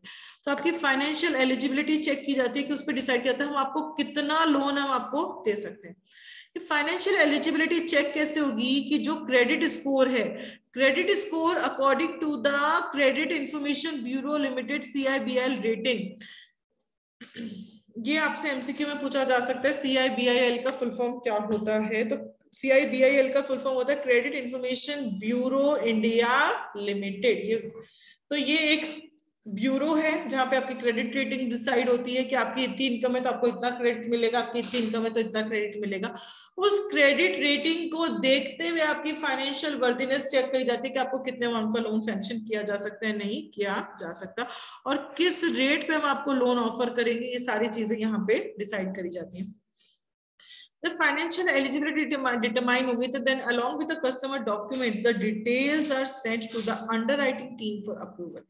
अब यहाँ पे क्रेडिट टीम अकेला लोन नहीं देगा। अभी तक तो अपन ने सिर्फ अकाउंट्स ओपन किए, तब एक्चुअली लोन लेने जा रहे हैं, बैंक से उधारी लेने जा रहे हैं, तो बैंक सिर्फ एक ही बंदे को काम नहीं देगा कि आप उधारी पे सामान दे दो, पैसा दे दो, नहीं। बैंक बहुत सारी जगह वेरीफाई करवाएगा कि आप सही में सही बंदे हो ना, पैसा चुका पाओगे ना, फिर बैंक आपको लोन देता है। ऐसे ही बैंक लोन नहीं देता। लोन लेना आसान नहीं होता। रियल लाइफ में बैंक से लोन लेने पड़ते हैं तो 2 महीने 3 महीने बैंक के चक्कर निकालने पड़ते हैं, तब लोन मिलता है। आसानी से किसी को भी लोन नहीं मिलता। तो क्रेडिट टीम ने सब वेरीफाई कर लिया, उसके पास सारा डॉक्यूमेंट है, उसके पास आपका KYC है, उसके पास आपकी क्रेडिट स्कोर है, उसके पास है कि आप कितने वर्दी हो, आप कितना पैसा चुका सकते हो। ये सारी डिटेल्स क्रेडिट टीम किसको देगी? अंडर राइटिंग टीम को देगी। अंडर राइटिंग टीम का काम है और अप्रूवल देखना कि वो अप्रूव करेगा नहीं करेगा, कि अगर मुझे 50 लाख का लोन चाहिए तो अंडर राइटिंग टीम देखेगी कि उसको 50 लाख का लोन मिलना चाहिए, नहीं मिलना चाहिए। अब अंडर राइटिंग टीम का काम शुरू हो गया। Under writing team will verify the financial and employment information of the customer. आपकी फाइनेंशियल इंफॉर्मेशन को वेरीफाई करेगा। मैंने मेरे आईटीआर में डाल रखा है कि मैं महीने का 5 लाख कमाती हूँ, इसलिए मैं आपसे 50 लाख का लोन लेने आ रही हूँ, पर क्या पता मैंने कोई फेक आईटीआर भरवा ली हो, क्या पता मैंने कुछ गलत करवा लिया। तो ये वेरीफाई कि मेरा जो फाइनेंशियल डिटेल्स है वो सही है या गलत है। एंड मेरी एम्प्लॉयमेंट इंफॉर्मेशन, मैंने लिखा है कि मैं TCS में नौकरी करती हूँ, मैंने ये लिख रखा है कि मेरी दुकान है, कपड़े की बहुत बड़ी दुकान है, तो सही में मेरी कपड़े की दुकान है या नहीं है, या सही में मैं TCS में नौकरी करती नहीं करती, ये अंडर राइटिंग टीम चेक करेगी। वहां जाकर TCS में फोन कर देखेगी, या TCS में खुद जाकर वो देखेगी कि वो बंदा वहां पे एक्चुअली काम करता है नहीं करता, या वो आपकी दुकान पे खुद विजिट करेंगे बैंक के एम्प्लॉइज, वो चेक करने के लिए कि आपकी सही में इतनी बड़ी दुकान है क्या, जितना बड़ा आपने दिखा रखा है कि आपको इतनी कमाई होती है। तो अंडर राइटिंग टीम अब वेरीफाई करेगी कि आपकी फाइनेंशियल और एम्प्लॉयमेंट इंफॉर्मेशन को वेरीफाई किया जाएगा। Underwriter will ensure that the loan provided is within the lending guidelines and at this stage provide conditional approval along with the list of documents required। यहाँ पे वो lending, यहाँ पे वो underwriting team ये देखेगा कि हम जो लोन दे रहे हैं वो गाइडलाइंस के अकॉर्डिंग लोन देंगे। हमारी बैंक की अगर पॉलिसी है कि हम आपको इससे ज्यादा अमाउंट का लोन नहीं दे सकते तो वो होना चाहिए। एंड यहाँ पे अभी आपको कंडीशनल अप्रूवल मिल गया, अभी भी 100% वो अप्रूव नहीं करेगा, कंडीशन कि हम लोन दे सकते हैं, हो सकता है आपको लोन मिल जाए, वो ये बोलेगा। अंडरराइटिंग टीम वाला बंदा कस्टमर को बोलेगा हो सकता है आपको ये लोन मिल जाए, पर आपको अब ये सारे डॉक्यूमेंट्स और आपको हमें देने पड़े। क्या डॉक्यूमेंट्स देने पड़ेंगे? आप जो गिरवी रखने वाले हो, आप हमसे आप कोई घर के कागजात हमारे पास गिरवी रखने वाले हो, तो उस जो गिरवी रखने वाले हो उसके कागजात आपको हमें देने पड़ेंगे, उसके पेपर्स देने पड़ेंगे, तब क्या पता आपको लोन मिल जाए। अभी कंडीशनल अप्रूवल मिला है और उसके लिस्ट ऑफ डॉक्यूमेंट्स उससे मांग लिए जाएंगे, घर के पेपर्स मांग लिए जाएंगे। As per the property selected by the customer, loan officer will provide the property details along with requisite documents, property papers to the legal and valuation team। आपके जो घर के पेपर हैं, जिस घर को आप गिरवी रखने वाले हो, हो, जिस घर को आप गिरवी रखने वाले हो वो घर के पेपर्स किसके पास चले जाएंगे? आप लीगल और वैल्यूएशन टीम, क्योंकि वो लीगल वैल्यूएशन टीम ये देखेगी कि जो घर आप गिरवी रख रहे हो सही में आपका ही घर है ना, कहीं किसी और का घर तो आपने गिरवी नहीं रख दिया। वो घर की लाइफ तो है ना, पता चले आपने तो लोन ले लिया पर वो घर तो टूट के पूरा हो गया, तो वो घर ही अगर फ्यूचर में नहीं चलेगा तो हम हमारा पैसा किससे रिकवर करेंगे? उस घर के ऊपर कोई और केस तो नहीं चल रहा ना ऑलरेडी? ये सारी चीजों को वेरीफाई कौन करेगा? Legal and valuation team. Legal team will carry out the title search on the property which is to determine legal owner of the property. उस प्रॉपर्टी का लीगल ओनर कौन है? जैसे आपका घर है, आपका घर किसके नाम पे? आपके नाम पे, आपके पापा के नाम पे, आपके दादाजी के नाम पे, किसके नाम पे? एक्चुअली वो ऑनर अभी एग्जिस्ट करता है नहीं करता, या क्या उसने आपको अगर रेंट पे दे रखा है या सच्ची में आपका घर है, वो सारी चीजें लीगल टीम वेरीफाई करेगी। उस प्रॉपर्टी के ऊपर कोई रेस्ट्रिक्शन तो नहीं है ना? Valuation team will carry out the valuation of property. उस प्रॉपर्टी की वैल्यूएशन रखेगी। मैंने तो घर गिरवी रख दिया और मैंने आपको कहा कि ये घर की वैल्यू 1.5 करोड़ की है तो मुझे 50 लाख का लोन दे दो, पर मेरे बोलने से क्या होता है, वो खुद चेक करेंगे कि एक्चुअली इस जमीन की और इस घर की वैल्यू 1.5 करोड़ की है भी या नहीं, या आप सिर्फ हवा में बातें कर रहे हो। तो लीगल टीम तो सिर्फ देखेगा कि आप सही में आप ही ओनर हो ना और उसके ऊपर कोई केस तो नहीं चल रहा है ना। वैल्यूएशन टीम उसकी वैल्यूएशन निकालेगी कि जो घर आप गिरवी रखने वाले हो उस घर की वैल्यूएशन क्या चल रही है। ये देख लिया। Then further verification of property to determine whether property is built as per the approved plan। और क्या देखेंगे वो लोग कि प्रॉपर्टी अप्रूव्ड प्लान के अकॉर्डिंग बनी हुई है या नहीं है। जो घर है वो मतलब उसमें सीमेंट वगैरह सब अच्छा लगा हुआ है ना, कोई हल्की क्वालिटी का तो नहीं है। Whether builder has received requisite certificates। जो बिल्डर जिसने बनाया था वो सर्टिफाइड बंदा है या कोई ऐसे लोकल बंदे ने आपकी बिल्डिंग बना दी। Age of the building, building कितने समय तक टिकेगी? 5 साल, 10 साल, 15 साल, 50 साल, कितने समय तक टिकेगी? वो लोन के टेन्योर तक वो बिल्डिंग टिक पाएगी ना टिक पाएगी? और कंस्ट्रक्शन में आपने कैसी क्वालिटी का सीमेंट काम में लिया, कैसी क्वालिटी का आपने ईंटें काम में ली, कैसी क्वालिटी का आपने आयरन एंड स्टील काम में लिया, ये सारी चीजें कौन वेरीफाई करेगी? लीगल और वैल्यूएशन टीम ये सारी चीजें वेरीफाई करेगी। सारी वेरीफाई करने के बाद उन्होंने एक रिपोर्ट बनाई। उस रिपोर्ट को वो किसको दे देंगी? एक ऑपरेशन टीम को वो सारी रिपोर्ट दे देंगी, which will generate offer letter. Finally offer letter कौन देगा मुझे? ऑपरेशन टीम ऑफर लेटर देगी to the customer, which entails, उस ऑफर लेटर में लिखा हुआ होगा कि आपको इतने अमाउंट का लोन मिलेगा। मैंने मांगा था 50 लाख का लोन, पर वो लोग मुझे सैंक्शन करने वाले हैं 25 लाख का, तो उस ऑफर लेटर में लिखा होगा हम 25 लाख का लोन देंगे, हम 8% रेट ऑफ इंटरेस्ट चार्ज करेंगे, आपको 10 सालों का या 15 साल जितने भी टेन्योर का लोन मिल रहा है, मंथली इंस्टॉलमेंट आपको 5,000 से कम आप मंथली इंस्टॉलमेंट दे नहीं सकते, security address, fee charge details, terms and condition, सारी बातें आपके ऑफर लेटर में लिखी हुई रहेंगी। तो operation team, legal valuation team ने अपनी रिपोर्ट बनाई, रिपोर्ट बनाकर ऑपरेशन टीम को दे दी, ऑपरेशन टीम ने उस रिपोर्ट को वेरीफाई किया, वेरीफाई करने के बाद ऑपरेशन टीम ने ऑफर लेटर बनाया, ऑफर लेटर में सब लिखा हुआ है कि आपको इतने अमाउंट का लोन मिलेगा, आपको इस पे इतना इंटरेस्ट लगेगा, इतने टेन्योर तक का लोन मिलेगा, आपको इतना रेट ऑफ इंटरेस्ट चार्ज करना पड़ेगा एंड सो ऑन, सारी टर्म्स कंडीशन सारी आपके ऑफर लेटर में लिखी रहेगी। Customer agree to the loan agreement which is offered by signing the offer letter. Customer अगर अग्री करता है, जो आपने ऑफर लेटर दिया कि ठीक है मैं 25 लाख का लोन देने के लिए तैयार हूँ, 5,000 मंथली इंस्टॉलमेंट देने के लिए तैयार हूँ, 8% पे रेट ऑफ इंटरेस्ट देने के लिए तैयार हूँ, तो उस ऑफर लेटर को क्या कर देगा? साइन कर देगा। साइन कर देगा मतलब वो अग्री करता है। साइन करने के बाद भी अभी भी लोन मिला नहीं है उसको, loan officer will notarise all the loan document and are send back to operation team. Loan officer कौन था? जो रिलेशनशिप मैनेजर था। अब रिलेशनशिप मैनेजर जितने भी उसके पास शुरू में डॉक्यूमेंट्स आए थे वो वापस इकट्ठा कर कर किसको दे देगा? ऑपरेशन टीम को वो सारे डॉक्यूमेंट्स दे देगा। अब once signed offer letter is received, the operation team will release or dispose funds and prepare a cashier order। एक कैशियर ऑर्डर प्रिपेयर किया जाएगा। मतलब शुरू में जो प्रॉपर्टी आपकी वेरीफाई हो रही थी, उस प्रॉपर्टी का मैं शुरू में उसको ओरिजिनल पेपर दूंगी या शुरू में उसको जीरोक्स दूंगी? जब तक वेरीफाई हो रहा था तब तक जीरोक्स, पर जब उसने अप्रूव कर दिया कि मैं 25 लाख का लोन देने के लिए तैयार हूं और मैं तैयार हूं 25 लाख का लोन लेने के लिए, अब मुझे उसको जीरोक्स से काम चल जाएगा, उसके प्रॉपर्टी के ओरिजिनल पेपर्स देने पड़ेंगे? ओरिजिनल। तो यहाँ पे लोन ऑफिसर के पास जो शुरू में मैंने ओरिजिनल पेपर उसको दिखाए थे, दिए नहीं थे, दिखाए थे, वो लोन ऑफिसर अब मेरे से ओरिजिनल पेपर मांगेगा और वो ओरिजिनल पेपर किसके पास चले जाएंगे? ऑपरेशन टीम के पास। ऑपरेशन टीम उसको देखते हुए ओरिजिनल पेपर के बाद कैशियर ऑर्डर बनाएगी। कैशियर ऑर्डर में ये लिखा हुआ रहेगा कि अगर आप हमको हमारा पैसा नहीं चुका पाए तो ये प्रॉपर्टी हमारी हो जाएगी।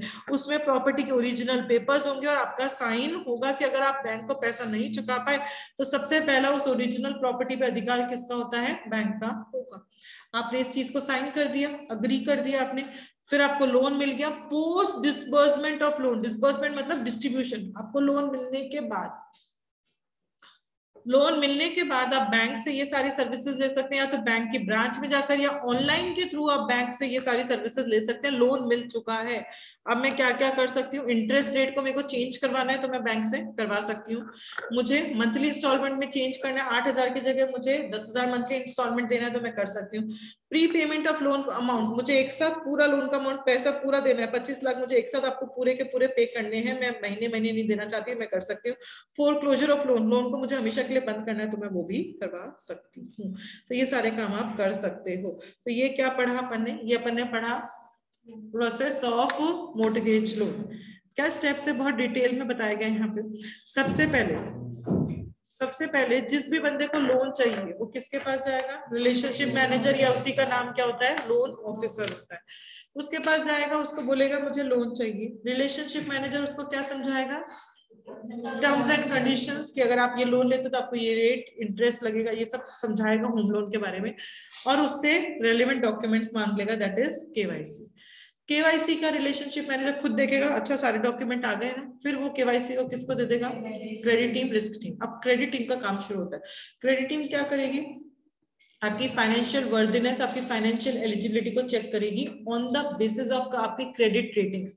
ये क्रेडिट रेटिंग CIBL के थ्रू जो आपको क्रेडिट रेटिंग मिली हुई है उसके अकॉर्डिंग चेक होगा कि हम आपको कितना लोन दे सकते हैं और कितना लोन नहीं दे सकते।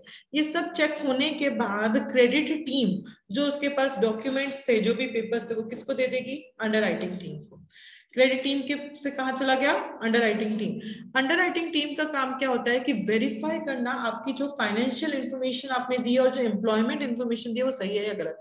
आप कह रहे हो अगर आप 10,000 महीने का कमा रहे हो तो सच्ची में 10,000 कमा रहे हो या नहीं कमा रहे। और एम्प्लॉयमेंट आप कहते हो मेरी ये दुकान है, तो वहां जाकर देखा जाएगा कि सच्ची में आपकी दुकान है भी या नहीं है। ये सारी चीजें का चेक करने का काम किसका होता है? Underwriting team. चेक करने के बाद अंडरराइटिंग टीम गाइडलाइंस के अकॉर्डिंग आपको कहेगी कि इतने का लोन हो सकता है आपको मिल जाए, 50 से या 25 का लोन हो सकता है मिल जाए, पर आपको ये सारे डॉक्यूमेंट्स हमें देने पड़ेंगे। कंडीशनल अप्रूवमेंट और यहाँ पे डॉक्यूमेंट्स की बात उसने कर ली। अब वो डॉक्यूमेंट अंडरराइटिंग टीम किसको देगी? लीगल एंड वैल्यूएशन टीम, मतलब घर के कागजात। मैंने कहा लोन मिल सकता है पर आपको घर के जेरॉक्स मुझे देने पड़ेंगे पेपर्स के। लीगल वैल्यूएशन टीम का काम क्या है? सबसे पहले चेक करेगी कि वो प्रॉपर्टी जो है उसका ओनर कौन है, उस प्रॉपर्टी में कोई केस तो नहीं चल रहा ना, ये सारी चीजें लीगल टीम चेक करेगी। वैल्यूएशन टीम क्या चेक करेगी? उस प्रॉपर्टी की वैल्यू कितनी है, 1.5 करोड़ है भी या नहीं है। मैं कह रही हूँ 1.5 करोड़ है, पर वैल्यूएशन टीम का काम है उस प्रॉपर्टी के वैल्यूएशन को चेक करना। और वो लोग क्या चेक करेंगे कि जो बिल्डर है उसके वो सर्टिफाइड बिल्डर है या नहीं है, उसने अप्रूव, मतलब सब कुछ सीमेंट विमेंट कंस्ट्रक्शन में सब सारी चीजें सही काम में ली है, खराब काम में ली है। फिर लीगल वैल्यूएशन टीम एक रिपोर्ट बनाएगी। रिपोर्ट किसको दे देगी? Operation team. ऑपरेशन टीम का काम क्या है? ऑफर लेटर जनरेट करना। ऑफर लेटर में वो सब लिख कर देगी कि मैं इतने का लोन दूंगी, इस रेट ऑफ इंटरेस्ट पे लोन मिलेगा, इतने टेनोर के लिए लोन मिलेगा, मंथली इंस्टॉलमेंट इतना देना पड़ेगा, और जो भी टर्म्स कंडीशंस है वो सारी बातें यहाँ लिखी हुई रहेंगी। अगर यूजर कहता है कि मैं अग्री करता हूँ लोन लेने के लिए, तो वो उसको साइन कर देगा ऑफर लेटर को। ऑफर लेटर साइन होने के बाद जो लोन ऑफिसर है, जो रिलेशनशिप मैनेजर है, वो डॉक्यूमेंट्स किसको देगा? ऑपरेशन टीम को देगा। डॉक्यूमेंट मतलब प्रॉपर्टी का ओरिजिनल पेपर दिया जाएगा। ऑपरेशन टीम एक कैशियर ऑर्डर प्रिपेयर करेगी। उस कैशियर ऑर्डर प्रिपेयर करते वक्त उसके पास आपकी प्रॉपर्टी का ओरिजिनल पेपर होना चाहिए। उसमें वो लिखेगी कि अगर आप लोन नहीं दे पाए तो सबसे पहला किसका अधिकार है? हमारा अधिकार है आपकी प्रॉपर्टी के ऊपर। हम अग्री कर गए, उसके बाद हमें लोन मिल जाएगा। लोन मिलने के बाद हम क्या क्या सर्विसेज ले सकते हैं बैंक से? इंटरेस्ट रेट को चेंज करवाना है, करवा सकते हो। आपको मंथली इंस्टॉलमेंट को चेंज करवाना है, करवा सकते हो। आपको एक साथ पैसा देना है, दे सकते हो। ये सारे काम आप कर सकते हो लोन मिलने के बाद। देन इसके रिस्क एंड कंट्रोल। हाँ जी, इसके रिस्क एंड कंट्रोल। इसमें मन से रिस्क बना सकते हो।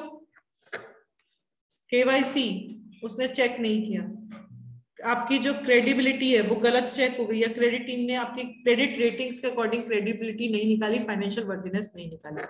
और रिस्क क्या हो सकता है कि लीगल वैल्यूएशन टीम ने घर के पेपर्स को प्रॉपर्ली चेक नहीं किया, प्रॉपर्टी की वैल्यूएशन नहीं निकाली, ये रिस्क हो सकता है। लिख लो बच्चों, लिख लो, कुछ नुकसान नहीं है, फायदा ही होगा लिखोगे तो।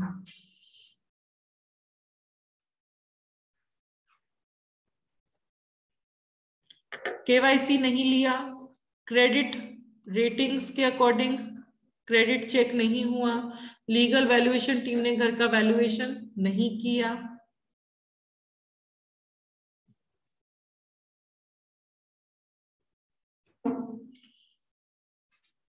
और रिस्क क्या हो सकते हैं? Incorrect customer and loan details are captured which will affect the overall downstream process. Customer का डेटा और लोन की डिटेल गलत कैप्चर हो गई, मतलब केवाईसी गलत आ गया आपके पास। रिसीव तो क्या, पहला तो है केवाईसी लिया ही नहीं, दूसरा केवाईसी लिया पर गलत केवाईसी आ गया, उसमें डिटेल्स गलत है, फिर भी आपने उसकी प्रोसेसिंग शुरू कर दी। तो there is a secondary review perform by an independent team member who will verify loan details captured in core banking system with offer letter. यहाँ पे एक और टीम होनी चाहिए जो दोबारा से वेरीफाई करेगी कि जो लोन डिटेल्स है वो सही है, यानी ऑफर लेटर में जो आप लोन डिटेल्स लिख रहे हो कि हम इतने का लोन देंगे, इस अमाउंट पे लोन देंगे, इतने टेन्योर का लोन देंगे, मंथली इंस्टॉलमेंट ये होगा, उस लोन डिटेल्स को भी चेक करने के लिए एक और दूसरी टीम होनी चाहिए ताकि उसमें कोई गलती ना हो। सपोज उसने मांगा था 50 लाख का और किसी ने 1 करोड़ का सैंक्शन तो नहीं कर दिया, ये सब चीजें भी यहाँ पे चेक होंगी। इनकरेक्ट लोन अमाउंट डिस्पर्स्ड, गलत अमाउंट डिस्पर्स हो गया, गलत अमाउंट आपको मिल गया, गलत अमाउंट मिल गया। जैसे अभी मैंने जो एग्जांपल दिया, मांगा था 10 लाख का लोन, मिल गया मुझे 25 लाख का लोन। मेरी घर की प्रॉपर्टी की वैल्यू थी 20 लाख थी, पर मुझे लोन मिल गया 50 लाख का, गलत अमाउंट मुझे डिस्पर्स हो गया, गलत अमाउंट मुझे मिल गया। सेकेंडरी रिव्यू होना चाहिए एक इंडिपेंडेंट टीम का जो वेरीफाई करेगी कि लोन अमाउंट जो आपको मिल रहा है वो सही मिल रहा है नहीं मिल रहा, जितना आपने साइन किया था ऑफर लेटर में, जितना लिखा था उतना ही लोन मिल रहा है क्या। ऑफर लेटर में तो लिखा था आपको 25 लाख का लोन मिल जाएगा, पर मुझे एक्चुअली कितने का लोन मिला, 10 लाख का। ये गलती नहीं होनी चाहिए। Interest amount is incorrectly calculated, जो इंटरेस्ट है वो गलत कैलकुलेट हो गया, तो इंटरेस्ट जो है वो ऑटोमेटिक कैलकुलेट होना चाहिए। किसी गलत बंदे ने चेंजेस कर दिए तो लोन मास्टर डेटा और customer data. Unauthorised changes, unauthorised changes मतलब चेंजेस करने की परमिशन अगर ऑपरेशन टीम के पास है और अगर रिलेशनशिप मैनेजर ने चेंज कर दिया लोन का अमाउंट या फिर कस्टमर का डेटा जो है चेंजेस कर दिया, तो system improves second segregation of duties होना चाहिए, काम बटा हुआ होना चाहिए, जिसका जो काम है वो बंदा उतना ही काम कर पाएगा, उससे ज्यादा काम नहीं कर पाएगा, ताकि कोई गलत बंदा गलत चीज को चेंज ना कर दे। जो बंदा इनपुट ले रहा है वही बंदा अप्रूव नहीं कर सकता आपके ट्रांजेक्शन को, और वही बंदा आपके ट्रांजेक्शन को एडिट नहीं कर सकता। ठीक है, तो ये सारे रिस्क हो सकते हैं। क्या क्या रिस्क हैं? केवाईसी लिया ही नहीं, दूसरा केवाईसी लिया पर गलत केवाईसी ले लिया, और लीगल वैल्यूएशन टीम ने वैल्यूएशन नहीं निकाली सही से, डॉक्यूमेंट चेक नहीं हुआ। और इसके अंदर क्या रिस्क थे? इंटरेस्ट गलत चार्ज हो गया, सही चार्ज होना चाहिए, और क्रेडिट रेटिंग्स चेक नहीं हुई, और लोन अमाउंट गलत हो गया, लोन अमाउंट सही होना चाहिए। ऐसा नहीं होना चाहिए कि 25 का तो ऑफर लेटर में साइन करवा लिया पर मिला मुझे 10, ऐसा नहीं होना चाहिए। और अनऑथराइज बंदे ने चेंज कर दिया, सेग्रीगेशन ऑफ ड्यूटी होनी चाहिए, जो बंदा इनपुट ले रहा है वही बंदा चेंजेस नहीं कर सकता। और लोन की डिटेल्स गलत है, लोन की सारी डिटेल्स सही होनी चाहिए, जो ऑफर लेटर में लिखी है उसके सेकेंडरी रिव्यू होना चाहिए। क्लियर? चलो आज अपन इतना ही पढ़ेंगे। क्या क्या पढ़ लिया अपन ने? एक तो कासा का पढ़ लिया, एक क्रेडिट कार्ड का पढ़ लिया, और एक मॉर्गेज लोन का अपन ने पढ़ लिया। यहाँ तक का कल सब लोग लर्न कर आएंगे। चलो बाय।